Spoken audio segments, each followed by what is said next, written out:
Hey, so welcome everyone for another chapter in the Civic Reflection series of the Center for Liberal Arts and the Center for Civic Engagement.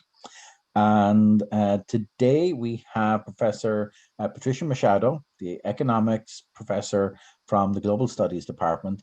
And uh, Patricia is going to talk about the US economy and rational ignorance, a concept I knew nothing about before getting her notification of what the topic was, and I know just a tiny bit more about it now, but I'm hoping to hear and learn a lot more. So I shall turn it over to Professor Machado, and I will be running the PowerPoint and trying to keep a track on anybody who pops in to meet us. So if I can have everyone else mute, that would be wonderful. So thank you.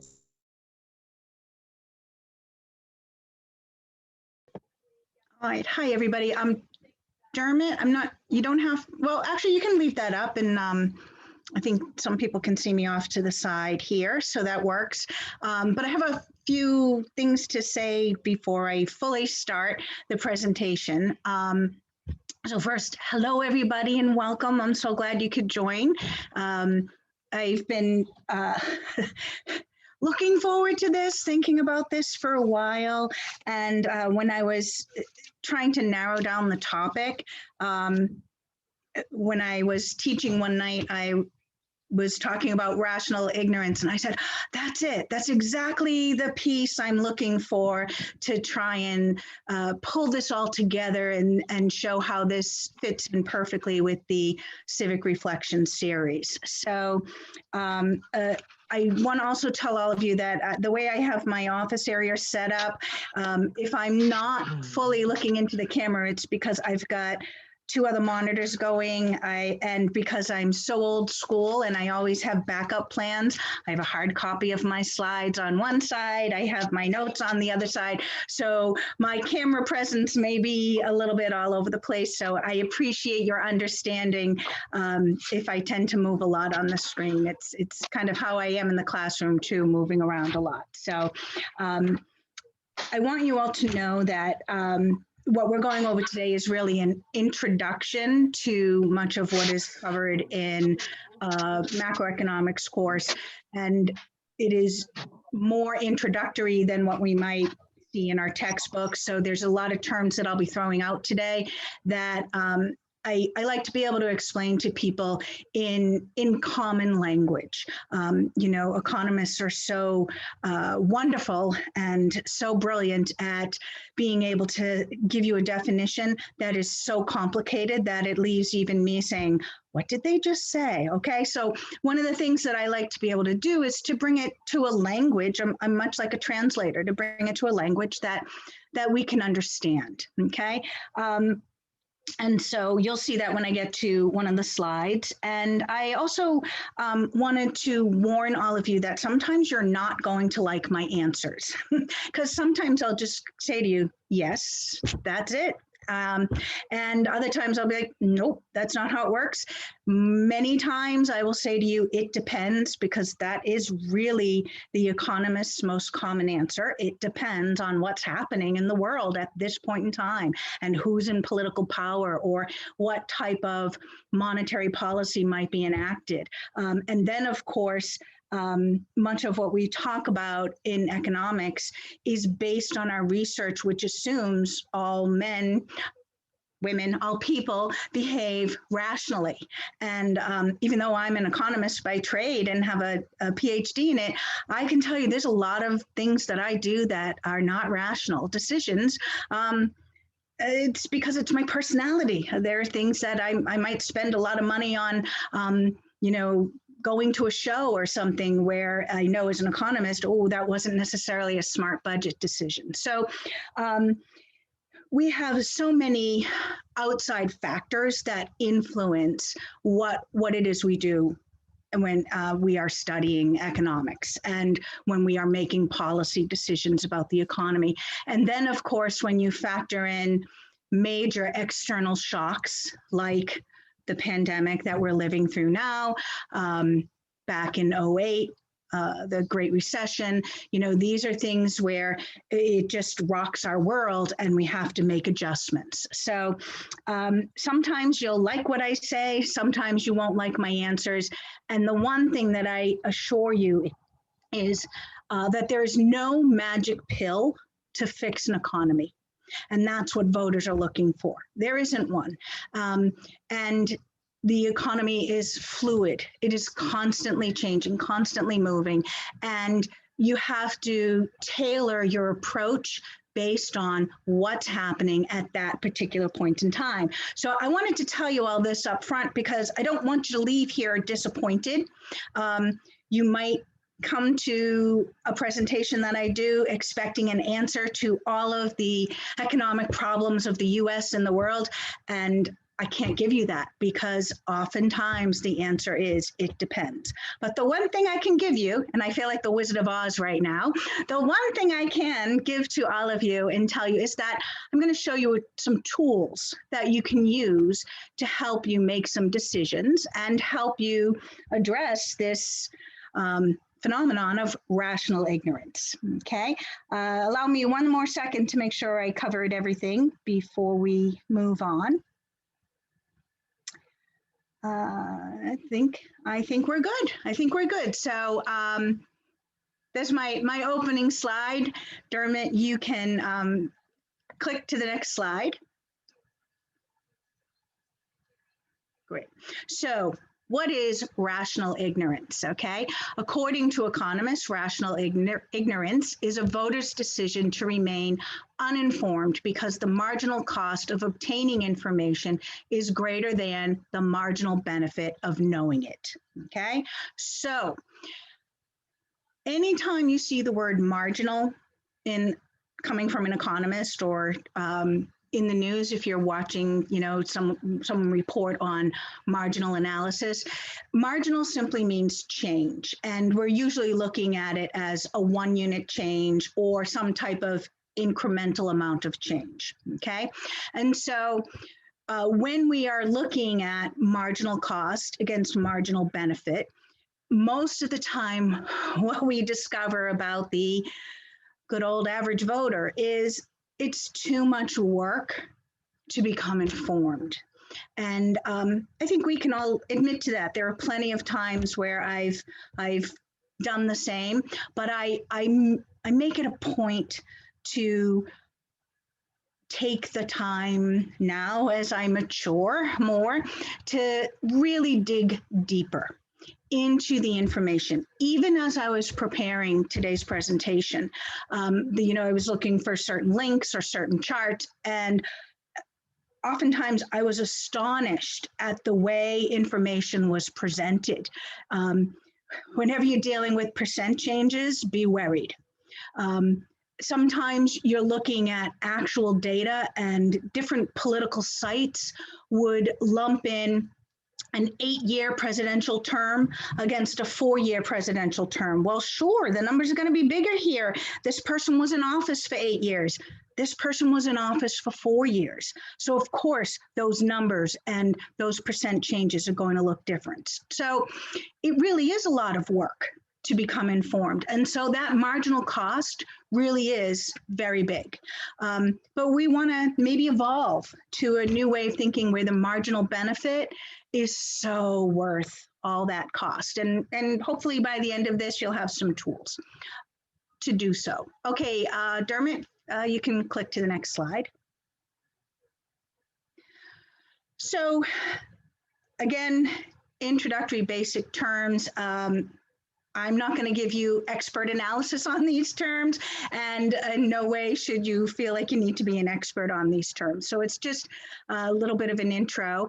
When we're looking at the business cycle, we're talking about ups and downs in the economy.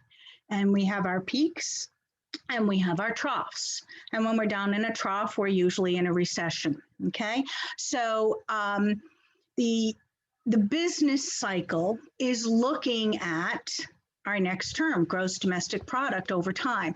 And you'll see when I show a chart on this, what we're really looking at is real gross domestic product. So whenever you're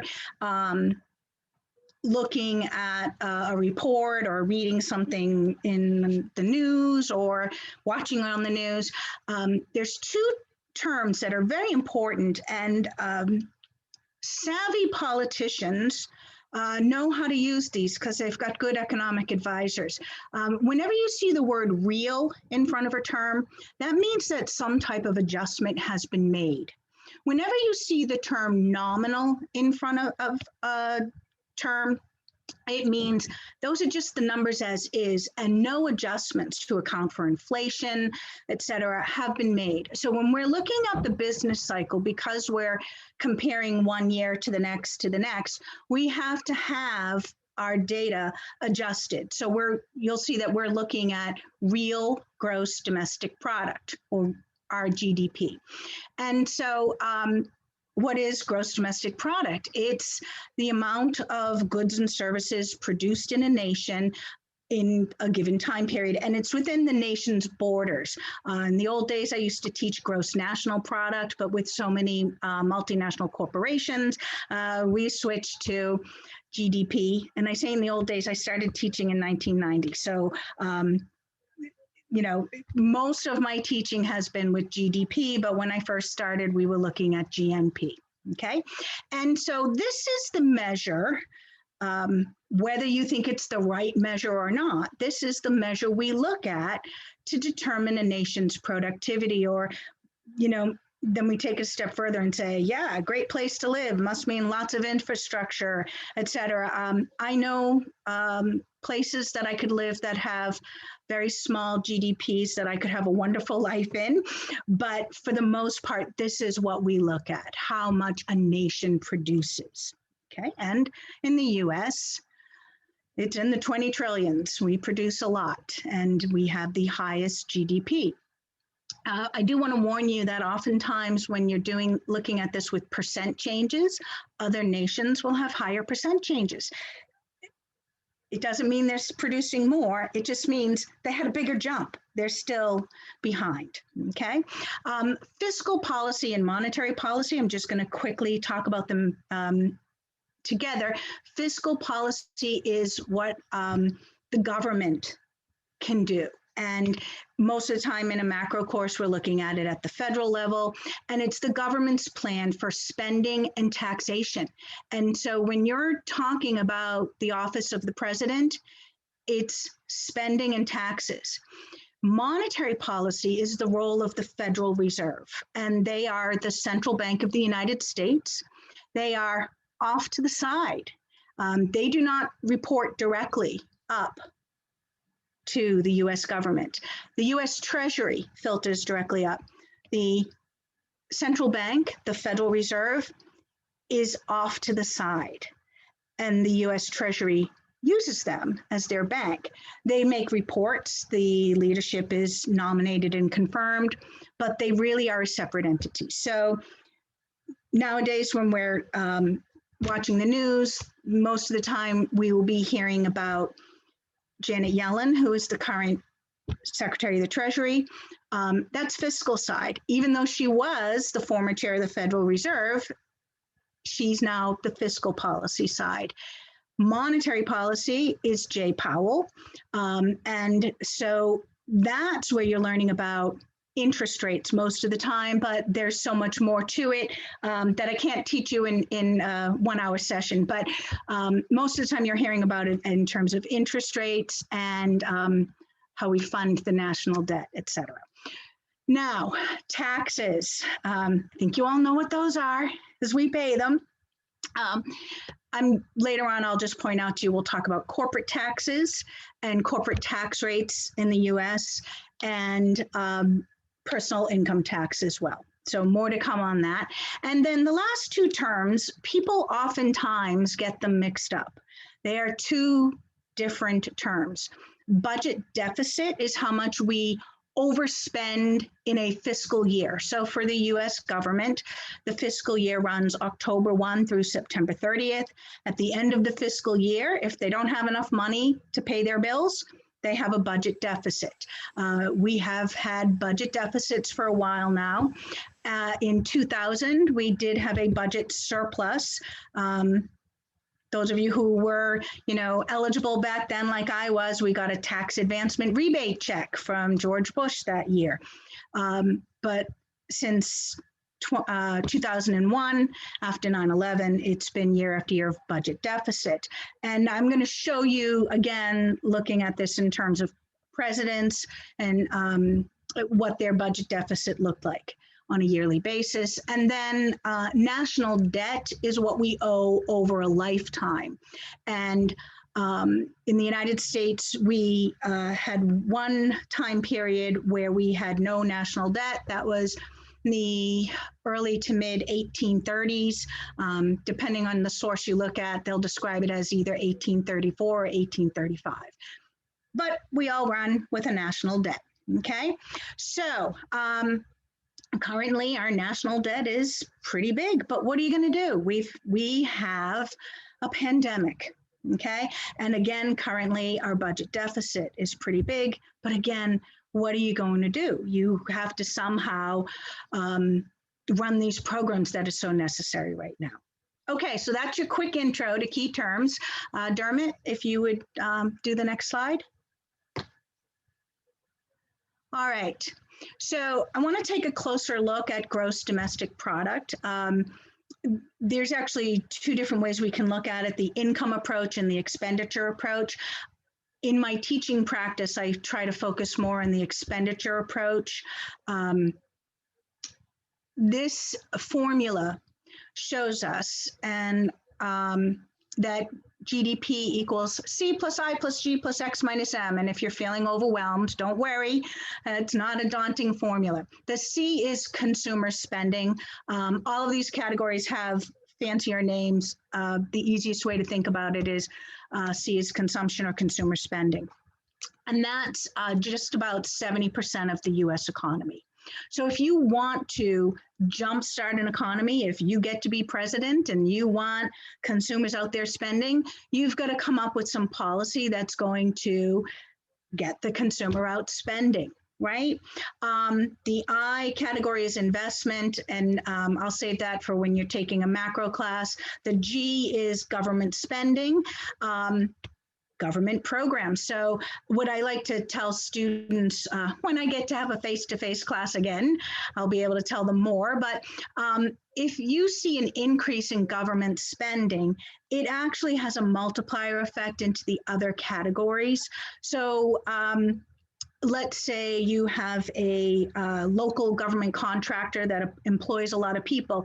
If they get a big contract, then those workers are going to be feeling great and feeling wealthy and feeling like they have money to spend. So you'll see a bump up in the C category as well. And so you'll see an exponential increase in gross domestic product. It's called the multiplier effect. So we can look at this in terms of an increase in government spending can actually help out our gross domestic product. And Joe Biden's preaching that right now to us with infrastructure. If we increase our government spending on infrastructure, it's going to be jobs and people are going to start spending more, et cetera, and you'll see GDP picking up. The opposite holds true too. So when you hear someone saying, we're going to cut back on government spending and eliminate all the waste and fraud, and I forget what the drain the swamp, et cetera, a decrease in government spending means some people are going to lose their jobs and some people are going to cut back. And you can actually see the opposite effect. So it's very important that people understand the impact. I oftentimes tell students, again, when we get to be face-to-face back in the classroom, a story about an elderly woman who attended a senior center and also had a part-time job at this senior center. And this elderly woman was a Trump supporter who voted for Trump and was very happy when Trump won.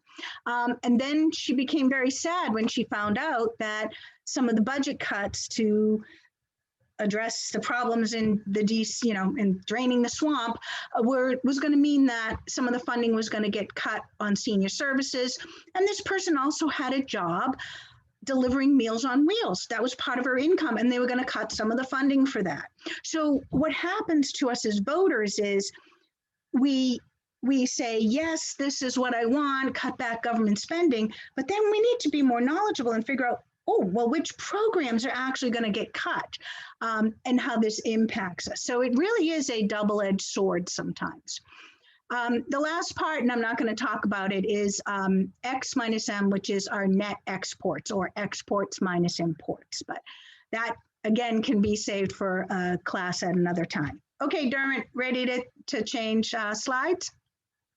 So the marginal benefit of knowing, that's the part of the rational ignorance formula that we want to talk about. I'm going to show you in the next slide a policy pendulum. That's a tool that I use, and it's a tool that I hope you'll all be able to use after today's presentation, that can help you become a more informed voter. Okay, and if you make the effort to learn the policy position of the candidate or candidates, no matter what the marginal cost. And as I was doing, rereading this slide this morning, I thought about the next presentation. I believe next week is Steve Russell looking at your local elections. You could use this pendulum that I'm going to show you in a minute to help you make decisions on your local elections as well. It doesn't just need to be the every 4-year cycle. And using this tool will help you avoid rational ignorance. Okay, Dermot, go ahead. You can change. All right, so this is the policy pendulum. And what a lot of people don't realize, because what you hear people saying all the time is it's a free market, right? No, we don't live in a free market economy. In the US, we live in a mixed market economy, and we are constantly grappling with what's the right balance of government intervention in the marketplace, okay? So you can see the pendulum and swinging from side to side. Sometimes we have more government intervention, and sometimes we have less government intervention.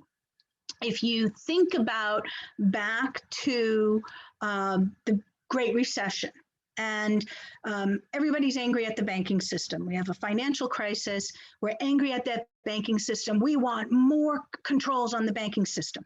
And we needed more oversight, absolutely. But that swings the pendulum closer to more government intervention. And it also means, in the long run, your bank fees are going to go up.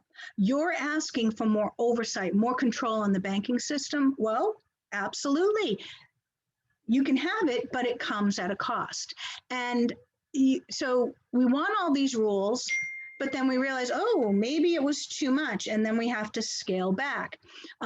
On the less government intervention side, the easiest example is talking about President Reagan's tenure and supply side policies with deregulation and less government intervention.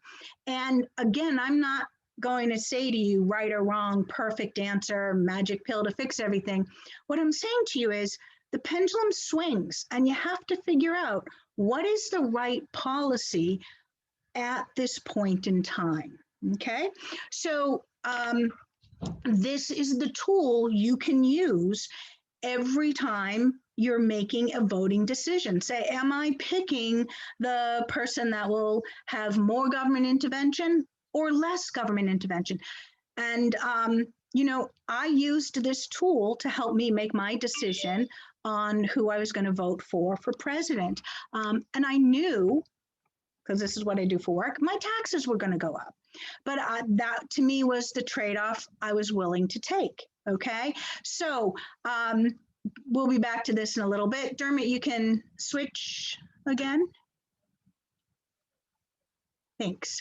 So when we're talking about policy approaches, this is just, you know, quick intro. Sometimes when you have your interventions, they're demand side approaches. Most of the time, you'll hear us talk about John Maynard Keynes and Keynesian economics and getting those animal spirits all revved up so we can get out and buy things and stimulate economic growth, right? That's a demand side approach. And then we have supply side approaches. And again, most of the time we talk about President Reagan there with deregulation, especially in his case, deregulating the banking industry.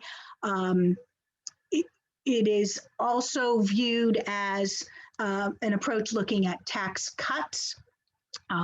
You will see that some presidents use a blended version with tax demand side and supply side approaches. So again, no perfect formula, no magic pill to fix the economy. It's an economy that's constantly in motion.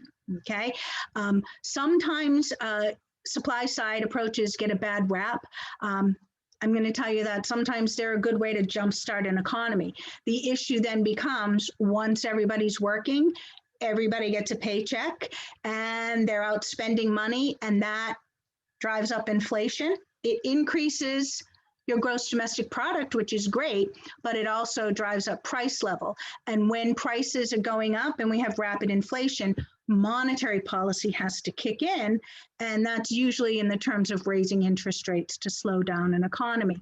So they're not fully evil policies, supply side policies, but we have to be smart about them and recognize that they're a great way to jumpstart an economy, but then the aggregate demand kicks in, and so we're back to demand side approaches. Okay, Dermot, you can switch. All right. So I just wanted to take a closer look at fiscal policy in terms of the previous administration and the current administration. So while President Trump was president, we had a decrease in personal income tax and corporate tax.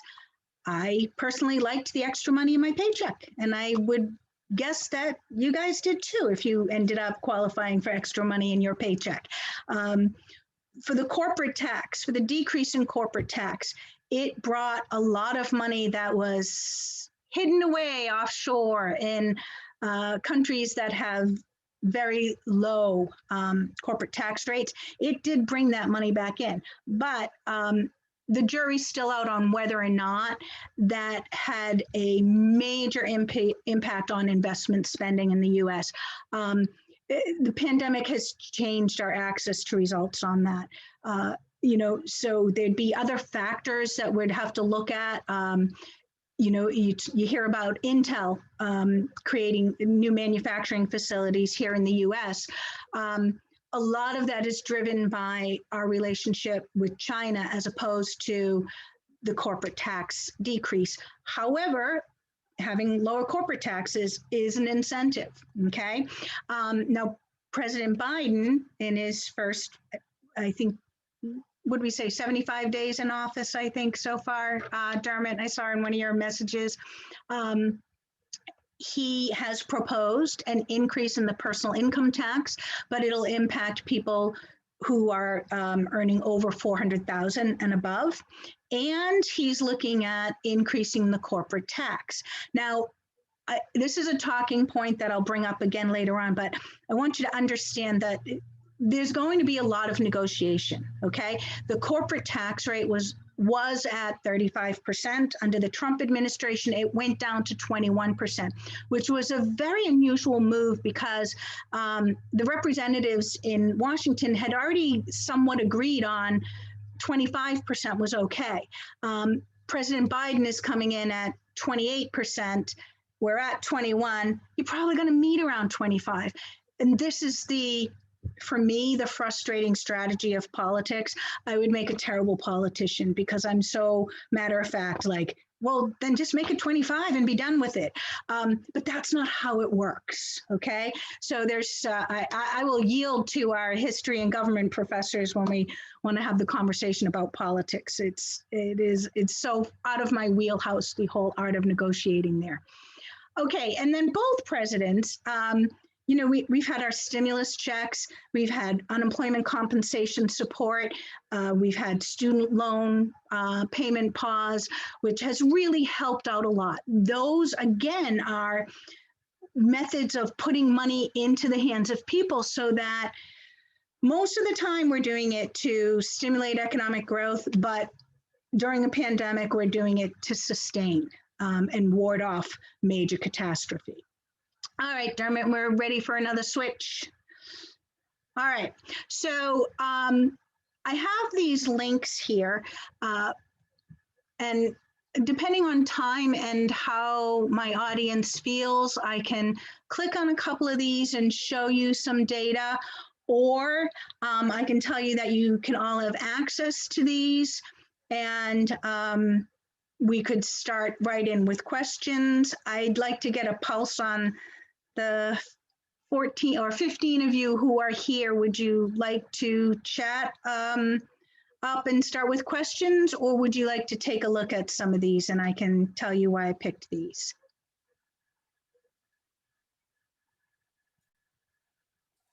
I have a feeling that some of those things might answer some of the questions that I have. Okay. But I did All have right. one question. And if it is answered in one of these, maybe you could show me that way too. Okay, great. Andrew, tell me your question. So this might sound like a very basic question, but what does funding the national debt mean? Okay. So the question is, how do we finance all of the bills we have to pay?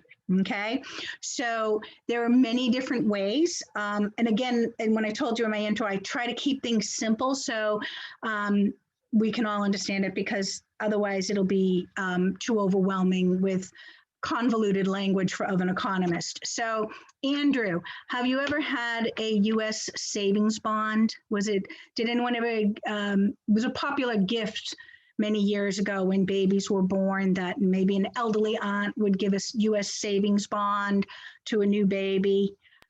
I don't think I did, but I've certainly heard of it before. Okay.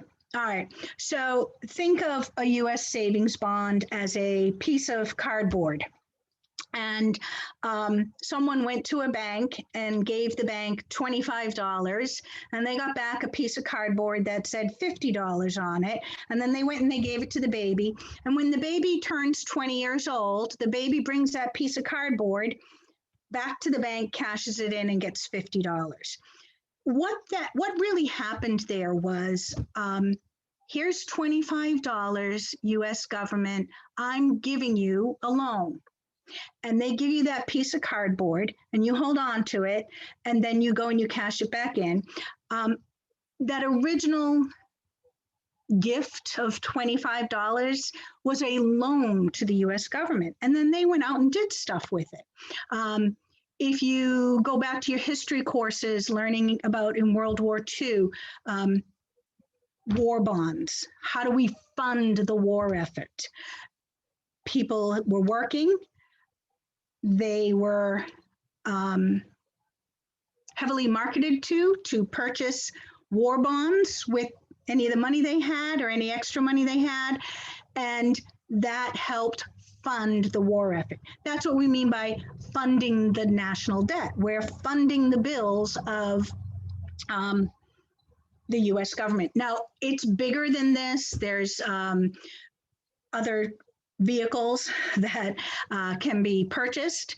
And there's the old expression, robbing from Peter to pay Paul. There's interagency lending. You hear about borrowing against Social Security. They're just borrowing from one bucket of money to pay for other programs. So that's what we mean by funding the national debt. And we have a big problem. We're kicking the can down the road, and eventually we're going to have to, figure out how to do that. Okay, I'm not sure what happened there. Can everybody still see me? Yeah, we can still see you. And hear me? Okay, good. My computer just did something wacky. Okay, so Andrew, that's the, believe it or not, short version of the question. And that actually wasn't answered in any of my slides, so links, so I will be quiet on that one. Okay, did someone else have another question? Yeah, I do have a question, Professor Machado.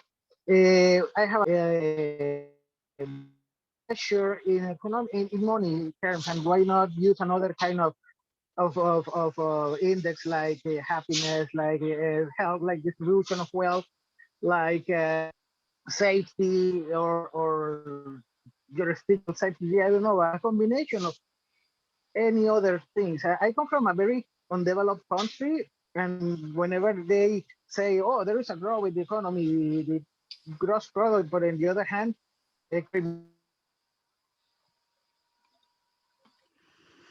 is something that doesn't matches what they present as a healthy economy. And so I'm wondering why international institutions don't define a pattern to include some other measurements about the healthy or unhealthy of the world's economies. So that would be my question. So historically, we use gross domestic product as the metric. And I don't know if you were, I tried to mention this at the beginning. I know of plenty of other places that I could live and have a very happy, wonderful life where they do not have a very big gross domestic product. But along with a larger GDP, we look at things like infrastructure, and we're looking at hospitals and school systems and highways.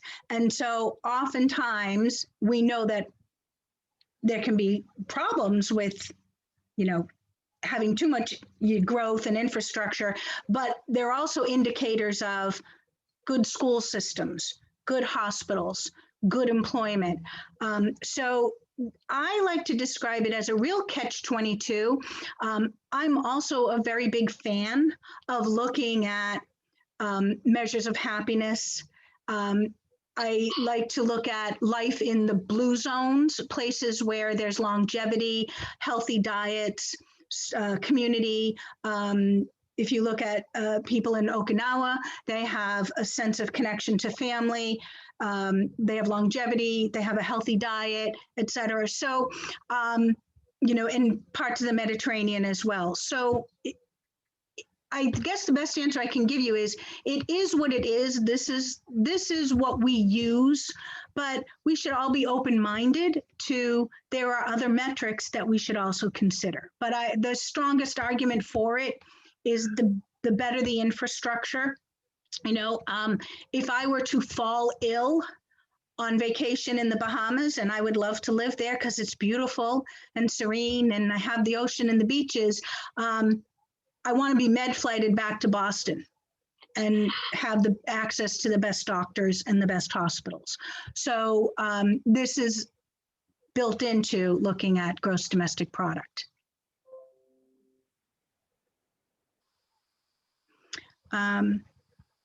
I think, is there a question in the chat maybe? Someone asked, how do you measure happiness?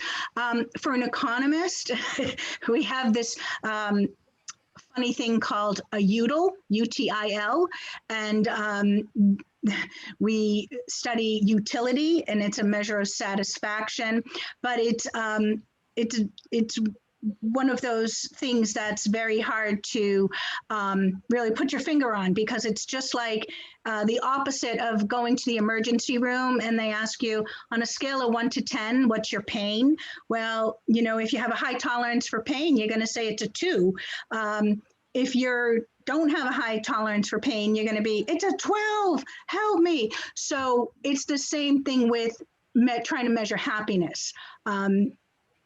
We do have a system for it. It's called utility, and we have a unit of measure called a UTIL, but it's tough to do. It's tough to do. I think,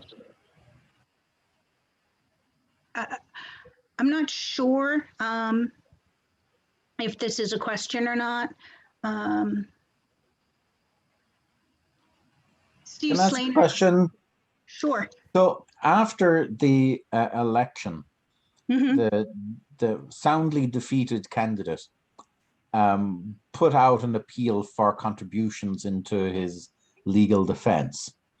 And it quickly became publicized that most of that was not going towards legal defense at all. It was going to building a war chest that could be used in any way wanted for future dumping into different candidates elections. And it turns out that a bunch of people were charged in a manner that took out weekly deductions from their checking accounts when they make one contribution. Now, that kind of evidence to me would make me think that those people that are being targeted in that way would be outraged, like genuinely, like realize, oh my gosh, I've been duped. Somebody is basically stealing my money for purposes that are to their own aggrandizement and not for, you know, what I thought was our shared goals and interests. But there doesn't seem to be any kind of learning that has taken place in that way, or a fall off in support. And to me, that seems fundamentally irrational. Why do you think the voter is obstinately irrational? Not just like not wanting to learn stuff in advance, but when the evidence seems to come out, there's nothing that seems to budge them at all. What would an economist say to that? Just like shrug like the rest of us? So I'm going to be honest with you, that question is bigger than I can answer, because I think that there's a lot of sociological aspects to that, you know, I can't really speak to. And honestly, I'm uncomfortable speaking to it.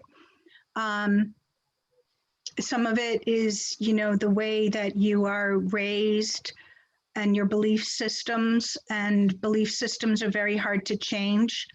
You know, I can speak to it for myself in the way that I was raised. I had certain beliefs, but as I've learned more about financial literacy and I've learned more about how economies operate, I've grown into trying to make more conscious, well thought out decisions. I really can't speak for those, other than I truly believe that education has a major role to play, but I don't think that education should dictate how you vote and make your decisions. I think education should provide you with tools so that you can arrive at your own well-informed decisions. And nothing more important than watching multiple news channels. You know, and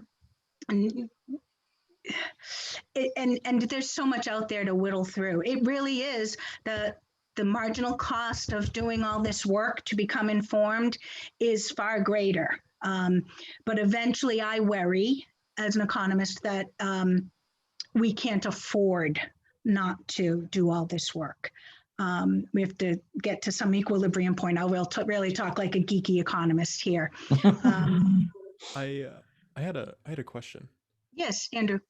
You were talking about the GDP largely being representative of the quality of schools and hospitals, right? Do you really think that we can consider the GDP a representation of high quality education if we even need to have this presentation in higher education after the school that people are supposed to have already taken, like the public education system? That seems like a strange argument to make if a high GDP, the highest GDP in the world, is supposed to represent great education. So let me just narrow that to the greater Boston area, okay? If you look at the city of Boston, think about how many universities and colleges are in Boston. Think of how many hospitals are in Boston. If you even just think about the pandemic and Moderna being located just outside of Boston, right? Greater Boston area. We have greater access to resources. Now, my point about GDP is not trying to wash away the fact that our public school systems have a lot of problems. Our public school systems have problems. I'm actually, you know, if I go and please put up with me when I say things, I talk about myself and my life. I use that as a tool a lot when I'm teaching to say, to help students. I'm not doing it because I love talking about myself. I'm doing it more because if I give you a little insight on others' journeys, it can help out. So my journey, I went to private school as a kid, then I went to a big public high school, and then a big public state school. And, you know, they all have flaws. They are not perfect. But if you look at it as a whole, in the region we live in, we have access to resources that you don't have in lesser developed regions with lower gross domestic product. And so that's really the point I'm making. I'm not trying to say those school systems don't have problems. What I'm trying to say is we just have access to more resources. And that's another reason why we look at GDP. I hope that helps, Andrew, but you're not, the thing is, we are not going to leave today with perfect answers and that magic pill that I like to say to fix everything. Steve Slaner, I'm not sure, I think you have your hand up. I think you're muted, Steve. This whole topic is fascinating. And I have several questions. One is, aren't you assuming that people want to be rational? That's the first question.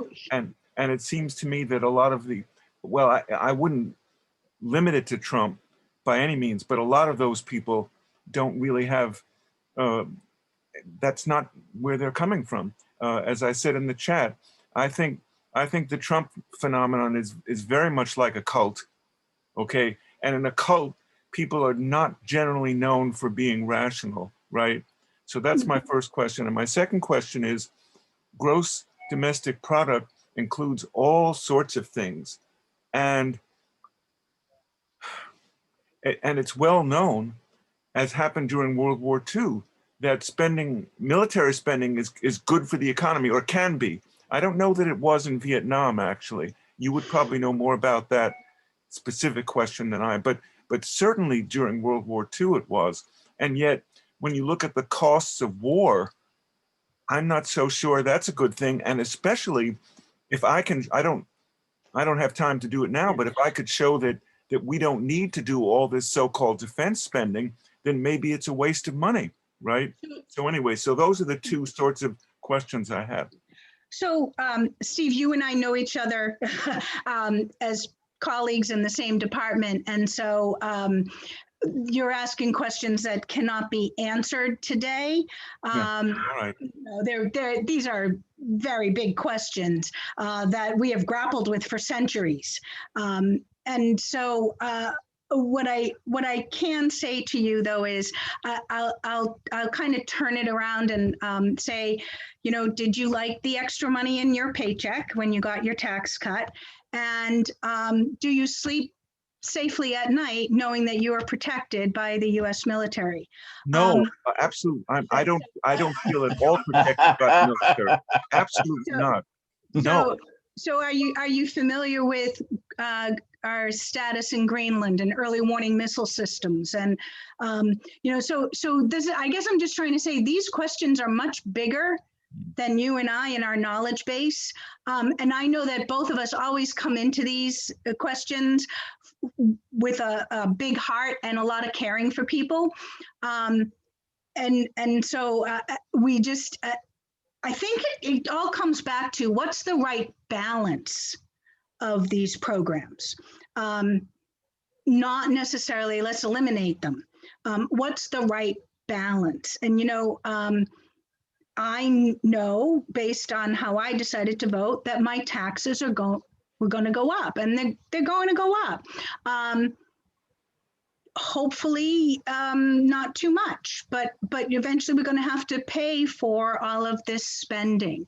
And again, I wish I could give better answers, but we're grappling with what people have grappled with for centuries, and they still don't have answers to all of this. How about my first question, which was about whether people want to be rational? Oh yeah, no. So I just got to go back on myself on this. Do I want to be rational all the time? Sure, but that's impossible. My personality. There's some things that I want to go out and have fun. I want to sing. I want to dance. I want to go spend money at a concert again. A rational economist would say, review your budget before you do that. And I can't do that. So I think the real thing we should be doing is we look at policies and we say, we are making this based on rational decision making, but we have to have this little caveat that says, and oh, by the way, we get it that not everybody behaves rationally, but we're kind of doing this to the general population. But yeah, as I said, for the political part of this presentation, I really yield to you and Andy and Steve, because that's your area of expertise. I'm the wonky economist here who looks at the numbers and talks about the pendulum swinging back and forth. And what's the right policy? Will a tax cut get people out spending right now? What will happen when we have a tax increase? Okay. So Sounds like a good segue to a question I'd like to ask. Okay. That sounds like Andy. Yeah. Okay. I guess you can't see me, but I'm here. There are fashions in everything, including economics. I mean, I like your pendulum sort of metaphor. We have the less government regulation, Chicago School, Milton Friedman side of things. Then we, swing over to a more government regulatory kind of idea. What do you think are the prevailing fashions in economics right now, and how is that going to influence government policy in the future?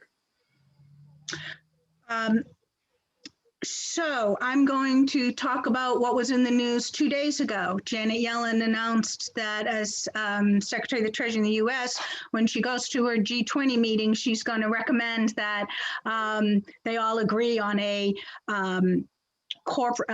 global corporate tax minimum, because what the U.S. is worried about is if we increase our corporate tax rate here, we're going to lose some companies. They're going to go to other countries, and there's a lot of competition. So she's trying to ward that off by saying, hey, everybody, join me, and we're going to have a minimum corporate tax level.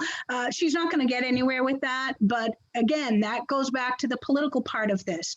And I'm not good at it. I'm just very matter of fact.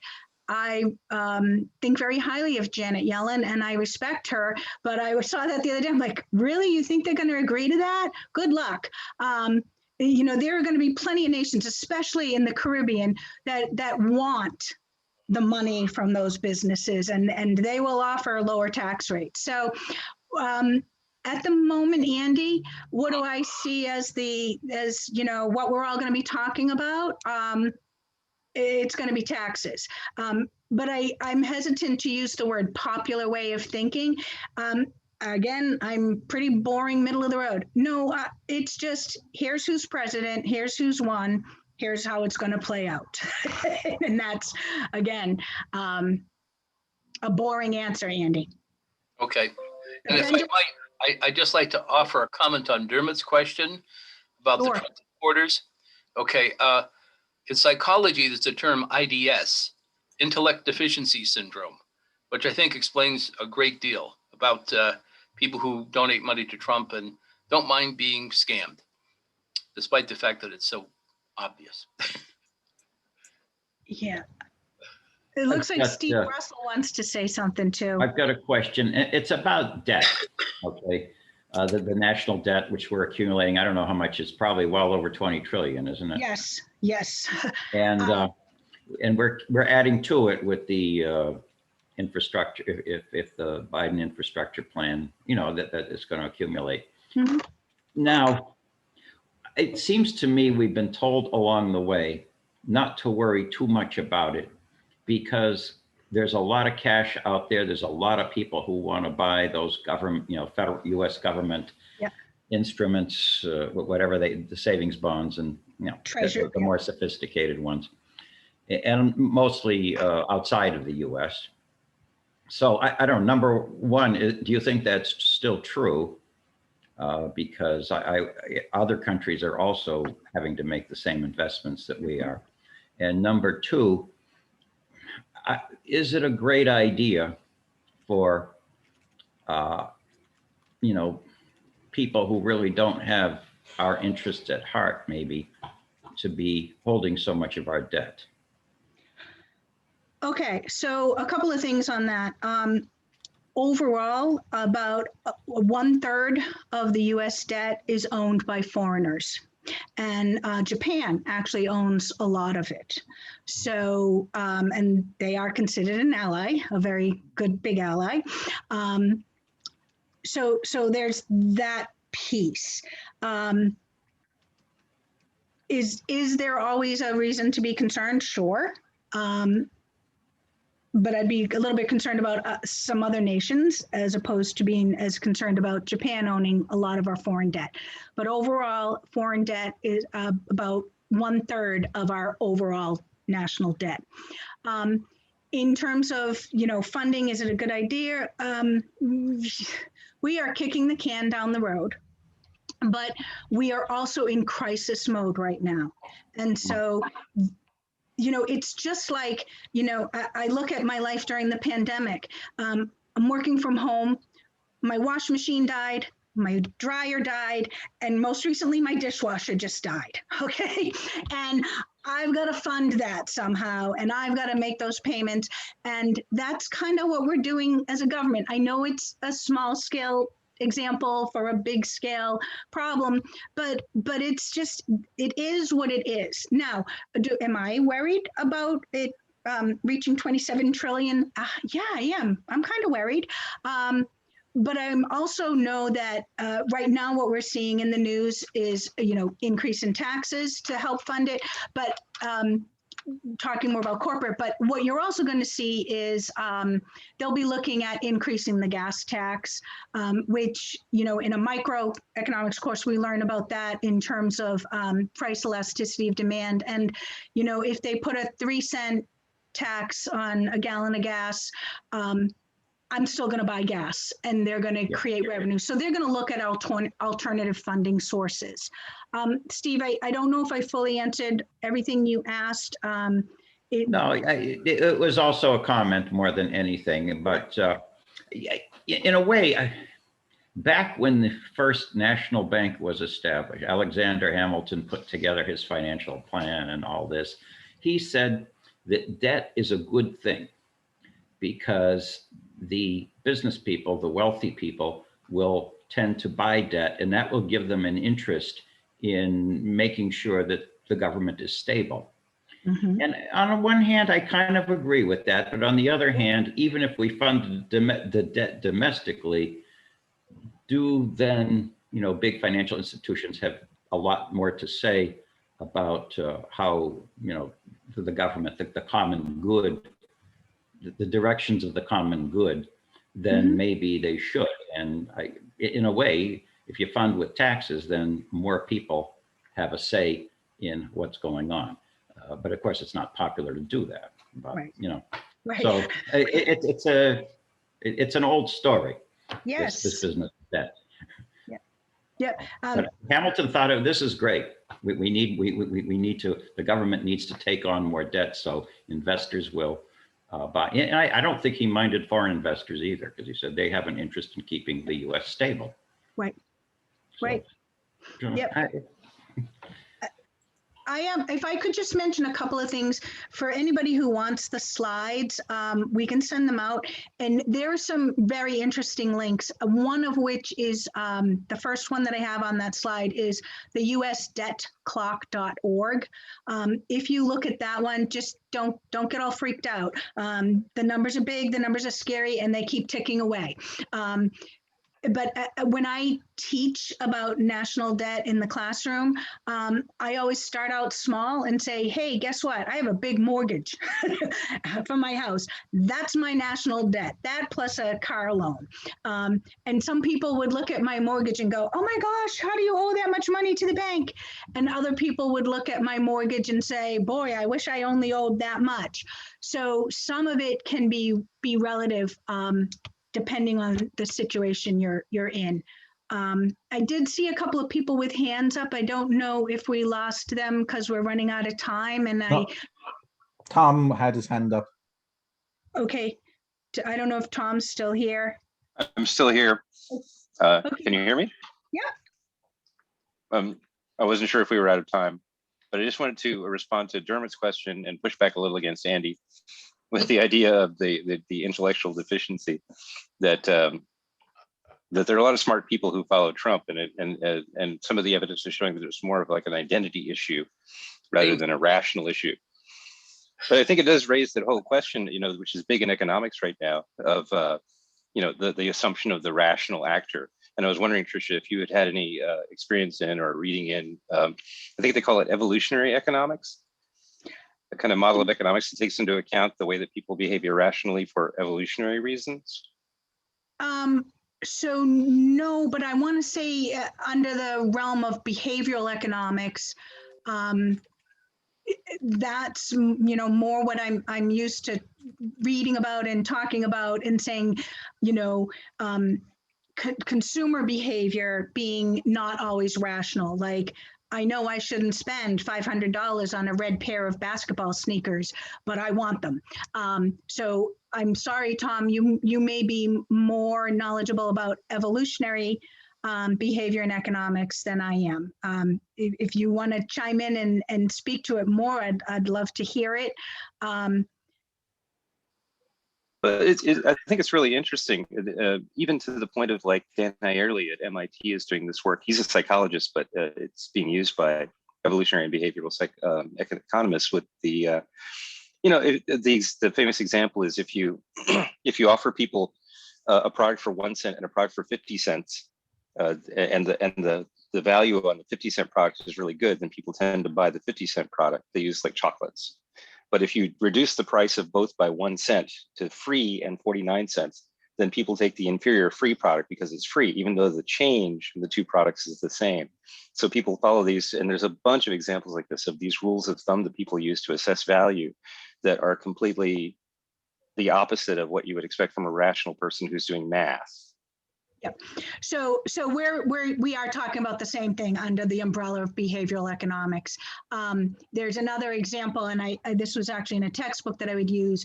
The person's shopping for a couch, and they're in the furniture store, and someone says you can get it $50 cheaper at the furniture store 3 blocks away, and they won't walk 3 blocks away to get it for $50 cheaper. They're like, no, I'm here, I'm buying it. So, and maybe so I can see some people going, oh yeah, I did that. I paid too much once.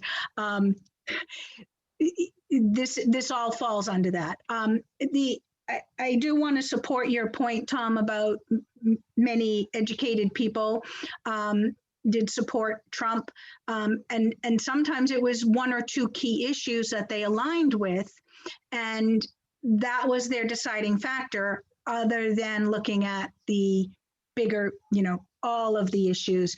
They you know, they may have selected that candidate. You know, I have a hard time with politics because I don't think we've had a lot of great candidates over the years. So, you know, maybe we're all guilty of, I look at a couple of the issues and this is how I want to make my decision. You know, everybody who voted for Biden should have realized it came with increase in taxes, but or it's going to come with increases in taxes, but maybe not everybody realized that. I don't know. Anybody else? Not wanting to have you jump and take sides or anything, Trish, but do you find that, say, over the last 30 or 40 years, not the last 4, so I don't want you to tie you down there, but do you ever get the sense that with an administration coming in and the appointment of their key economic advisors, that some have been more inclined to bring adults into the room who know their stuff, that you respect and say, oh, thank God, like we've got people who know their stuff going to be making the decisions? And have there been times when you've thought, oh my God, like nobody there really has a clue, and we're not going to be guided by people who can make responsible choices on our behalf? I'm going to say I'm the wrong person to ask that question. Okay. But I'll go back. I don't like talking politics, but I think this is a safe one that I could say. I remember where I was when John McCain announced who his vice presidential running mate would be. And at first I'm like, oh, yay, a woman. I don't know much about her. And then I went, oh my gosh, he just lost the election. And again, I'm a middle of the road person. You see, I can go between Democrats and Republicans. Yeah, so that came to mind, but I'm really not the qualified person to answer that question. Okay, but I was really trying not to ask about the politicians themselves, but the economic advisors that they would bring in to give them information. Sure. So like having a sense that, all right, we could have ended up with Sarah Palin as vice president, and we could have survived with John McCain as president. But what would have been really important is, would they have had people on their, as their chief economic advisor, as their trade negotiator, those sorts of positions? So have you had a sense that there have been times when we really did not put in people who knew their stuff, and that jeopardized us? So I was very concerned when many of President Trump's cabinet members would step down, and then we'd have an appointed acting person in that position. And I'd be like, okay, we've got a civil servant who might be, grade level 16 is now acting whatever. That made me nervous. But again, maybe that's a question that some of the others could answer. But, when it comes to economics, I kind of look at it and go, oh, yeah, okay, so this person's in, yeah, we're going to see taxes. This person's in, oh, we're going to see some interesting business decisions made here. Thought that when Mnuchin became Treasury Secretary, I was like, oh, we're going to see some interesting decisions here. I'm sorry I'm kind of boring with some of these answers, but that's kind of my nature with this stuff. I have a question. Yeah. You kind of answered it earlier. In a broader sense, who does the United States government owe most of its national debt to? And I am aware that a lot of it is like private companies. Do you think that is an inappropriate way for the government to spend tax money?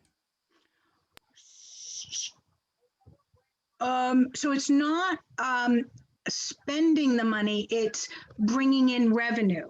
They're bringing in money to pay their bills. So the funding of the debt, you said, I know it's some businesses buy up the debt. I'll use the term, they're buying a treasury or a T-bill. All right. That's the government bringing in revenue, and then the government spends it. Could be federal funding to community colleges from that bucket of money. Okay, so Steve Russell brought this point up from a historical perspective when he was talking about the beginning phases of national debt and a national banking system. The national debt overall is only owned a third by foreigners. And I have actually, because I just had this with my night school class, so if you give me a minute, I can pull up the pie chart to give you the actual breakout. As I'm used to answering the foreign debt question, and I know that's a third of the overall economy. I believe, yes.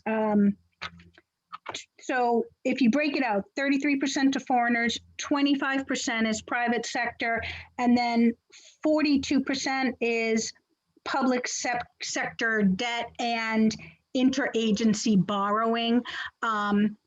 So the best way for me to describe the interagency piece is robbing from Peter to pay Paul. We borrow against Social Security, et cetera, but 25% of it is that private piece. So it doesn't bother me.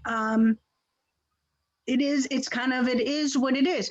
But do we always have to be concerned about that? Yes. And when I say concerned, it's more of a way of like, be informed about these businesses that are purchasing it up. You know, is it a company that you want to take a stand against or stand with because you love what this company does? You know, I'm going to give a different example. People have your retirement fund and it's making investments in companies. Well, not everybody looks at their retirement fund and says, oh my gosh, my retirement fund is invested in a company that is, you know, doing these horrible things in Africa with oil fields, et cetera, or diamond mining, et cetera. We're not, I'm going to steal Tom's term if he's still here. We haven't evolved to that level yet as a general population. We're getting there. But, you know, the MLB pulling out of Atlanta for the All-Star game, we're getting there. There's, you know, corporate America, it can be swayed to say, hey, think about what's happening here. Is that what you really want to do?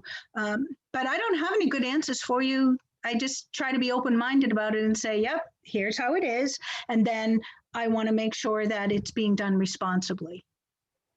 Oh, Trish? Yeah. I'd like to ask, what is the role of the Federal Reserve System in funding these enormous debts that the government is running? So what is their role? It is their role. That's the so you know, I know that this is going to sound strange to some people, but I actually have a good amount of confidence in Jay Powell looking at how much we are doing in the funding role here. I think he has a very balanced level approach to all of this. The question you're asking, Andy, is a very complicated question that I'd have to give like a whole lecture on open market operations and the buying and selling of securities. And I definitely don't have the time to do that. But eventually, the Federal Reserve will be slowing down on their issuing of more, I'm going to keep it simple, bonds, securities, treasuries to fund the debt.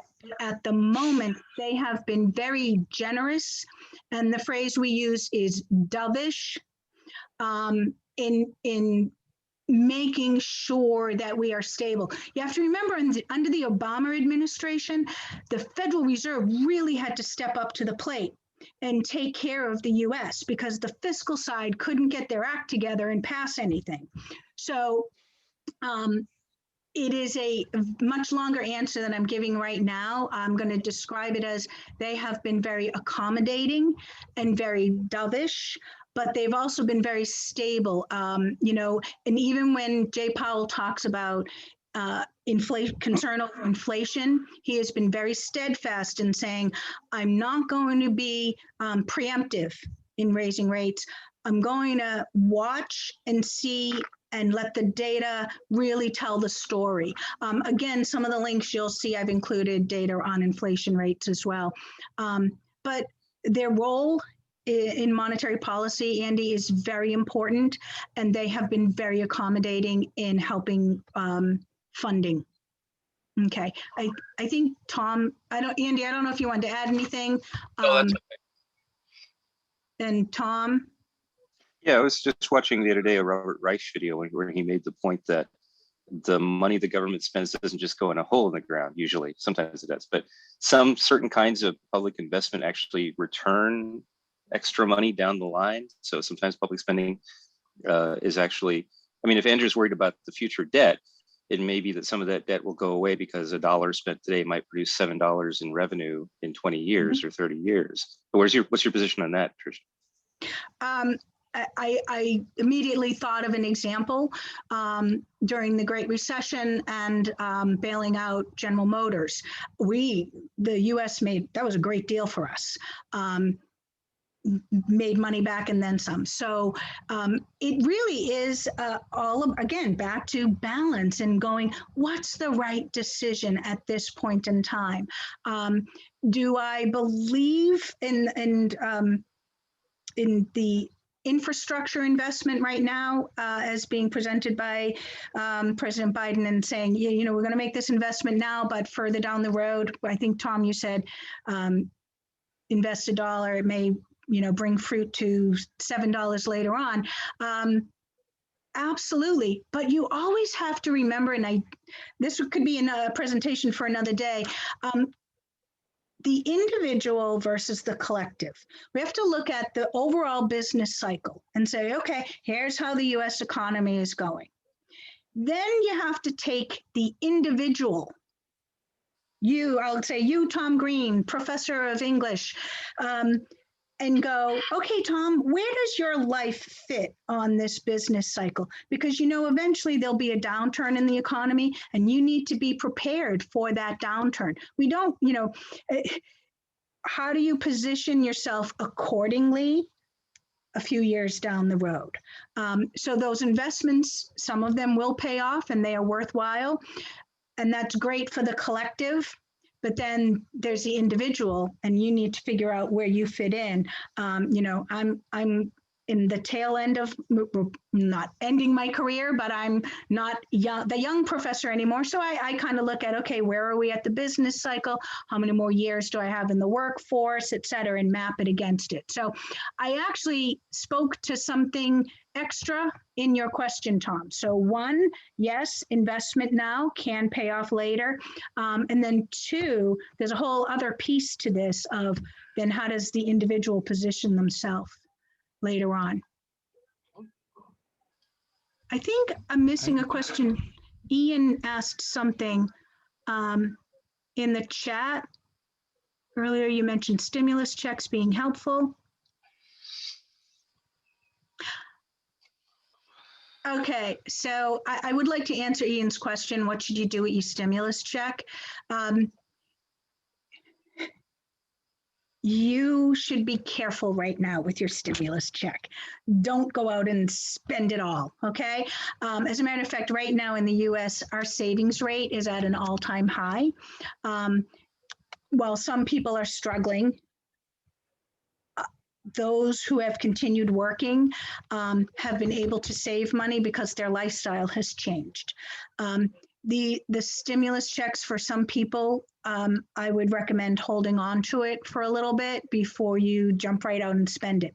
Now, I purposely put up the slide of the expenditure approach, and the thinking is, please go out and spend it. It'll increase our overall GDP. And that's a way that you can jumpstart an economy.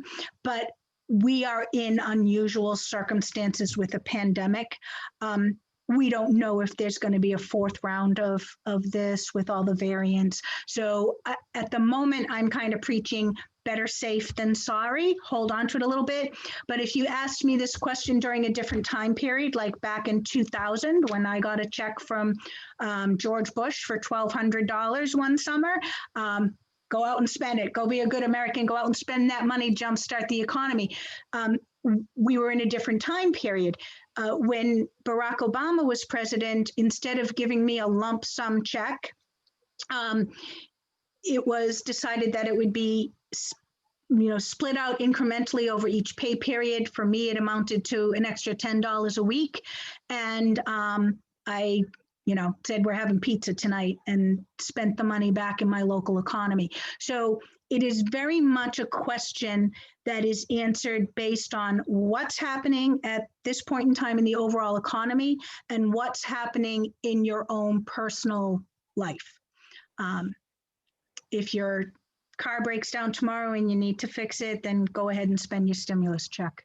Otherwise, put it aside. I had a question. Okay. So considering we've been in trillions of dollars of debt, I Googled it, we're something like 27 trillion, which is a number so large that it's if you do some quick division, that's like $60,000 per person. Yeah, are you on debtclock.org? Because it'll say that usdebtclock.org, it'll say like if each citizen pitched in this amount of money, we could pay it off, blah, blah, blah. Yep. But with that absurd amount of money that we owe, does it even matter that we owe this money, considering we've been in this much debt for such a long time? It feels like too large to be tangible. What's even going to happen if we've owed this much money for such a long time anyway? Maybe that was a poorly phrased question. What is the worst case scenario? If you're trying to read my facial signals, it's just me saying yes to you. Yes. But there is a point where we have to start being worried, and I don't want to, have to teach a new topic, but we do look at overall national debt as a percentage of GDP. And if you look at, hopefully you're on usdebtclock.org. If you look at the top left corner of that website, you will see that actually, do you want me to type the website in the chat, Andrew, or are you good? I just pulled it up. I'm a nerd. Okay. All right. Okay. So if you look at the top left corner of that overall site, you can do comparison to other countries and states, I believe. If you click on the one for other countries, you'll see percentage of GDP will come up. And this kind of links back to, oh, good. Thank you, Dermot. See where it says World Debt Clocks? That's where it is. If you click on World Debt Clocks, I don't know if. Okay. Oh, yes. Keep going to the left. Yep. And this is where you start to see percentage to GDP, public debt to GDP ratios and external debt. We're looking at over 100%. So sometimes that starts to get worrisome, but if you go down, you can see other nations, Japan, Dermot, if you scroll down, you can see Ireland's usually got some pretty big percentages as well. The external one, 784%. That's the one I usually point out to students. But again, it comes back to Andrew's point. At what point do you get worried?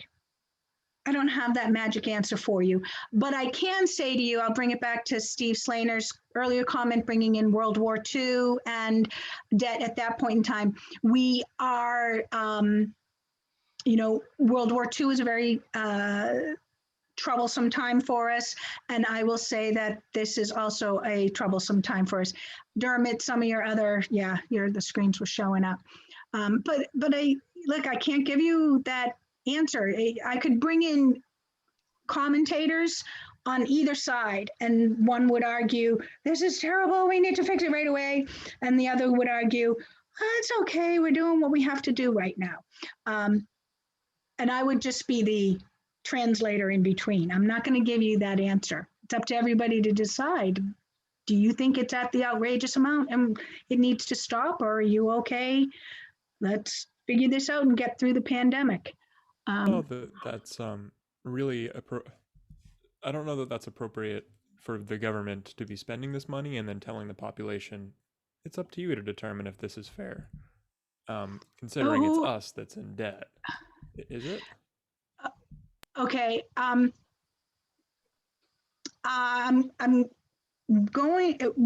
when I give an in-class exam, sometimes students will come up and ask me a question, and I've already prepared them for this answer. The answer is, you're overthinking. Stop overthinking. And then the student usually looks at me and I watch them go back to their desk, and then they end up going, there's the answer. So when it comes to big issues like this, breathe and don't overthink this, and don't ask that, is that fair question. This is how it operates, okay?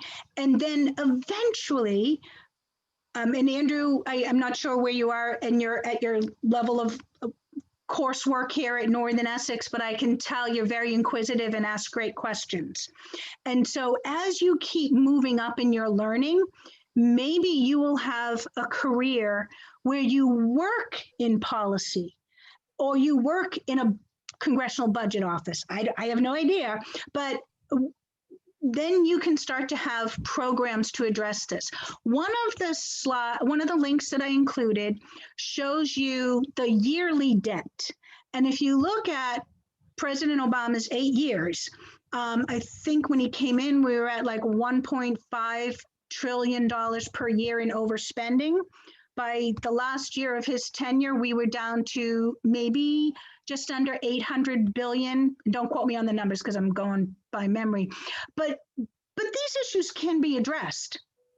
Right now, we're in a pandemic. This is a shock to an economy like we have never experienced before. So we're going to get through this, and I'm hopeful. So don't get too stressed about those big, scary numbers you're seeing right now.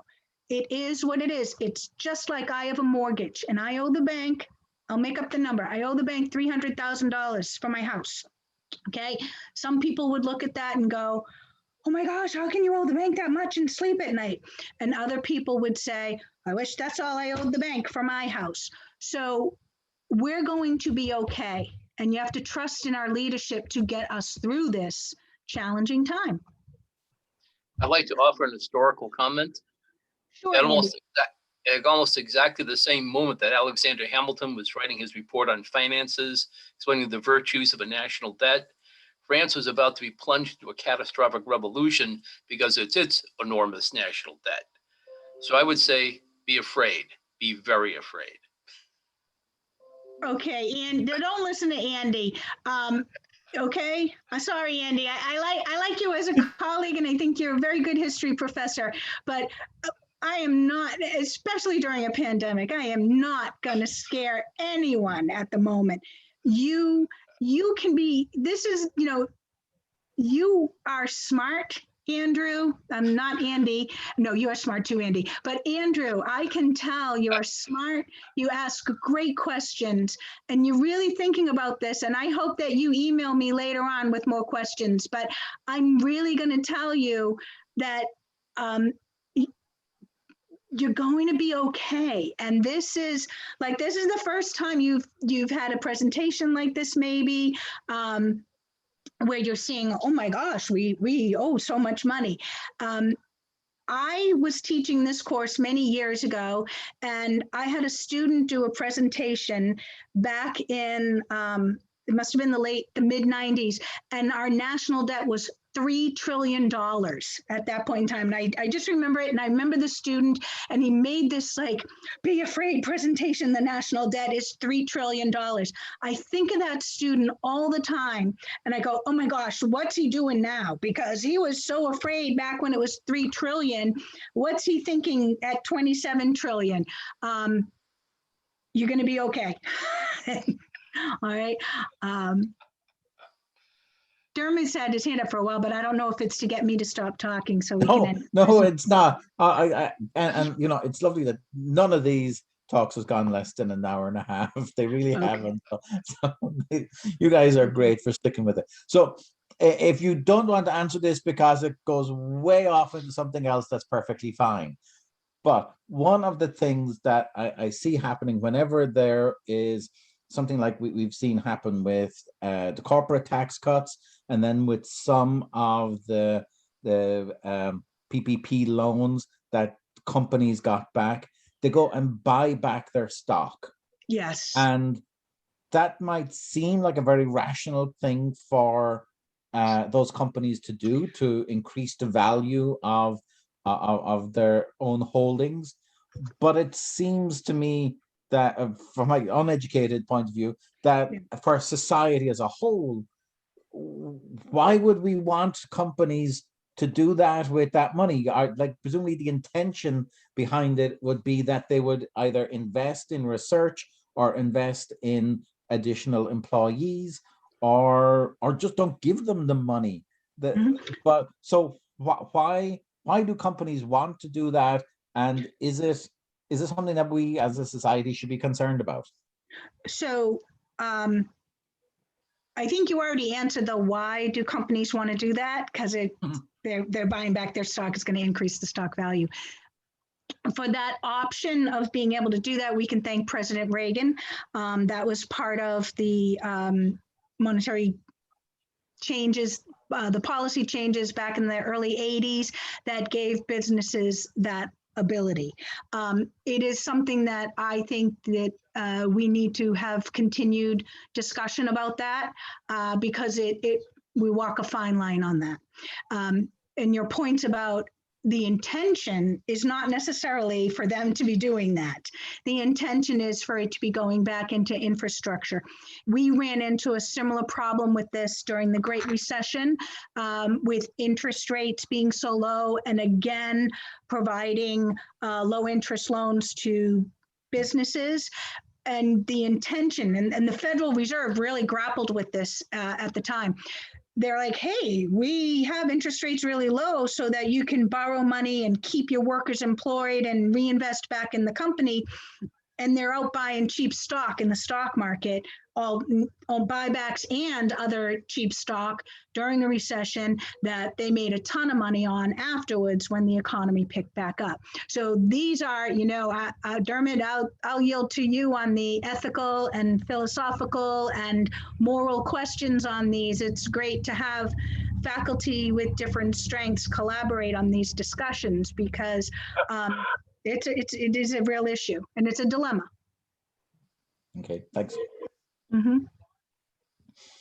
Okay, I'm going to call a halt so that so that you can go and get a bite eaten, a drink after a very energetic presentation. Thank you. Thank you everybody for coming. Thank you, Professor Machado, for the presentation today. Anybody who hasn't been here and wasn't able to see it, we will try and make it available as soon as possible so that you can be part of it. And absolutely do send lots of emails and questions as follow-up. That would be great. Do you want to say any parting words? So this was a really great opportunity for me to do this and have conversations with people from all different disciplines. And please take a look at some of those websites if you want, although Dermot had the links up, so you'll actually be able to see them on the recording. But if anybody wants the slides, let me know. And I'm going to say everybody stay upbeat. This economics also has the nickname of the dismal science. Please stay upbeat. It is, things will get better. It just takes time.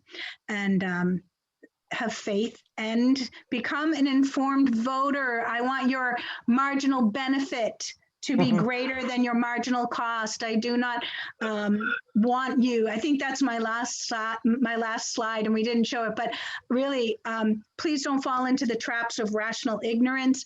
Please keep reading all different sources, get different perspectives, okay? All right, have a great day, everybody. Thank you. Great job, Trish. Thank you. Okay. There we go. Last slide. Okay. Bye, everyone. Bye.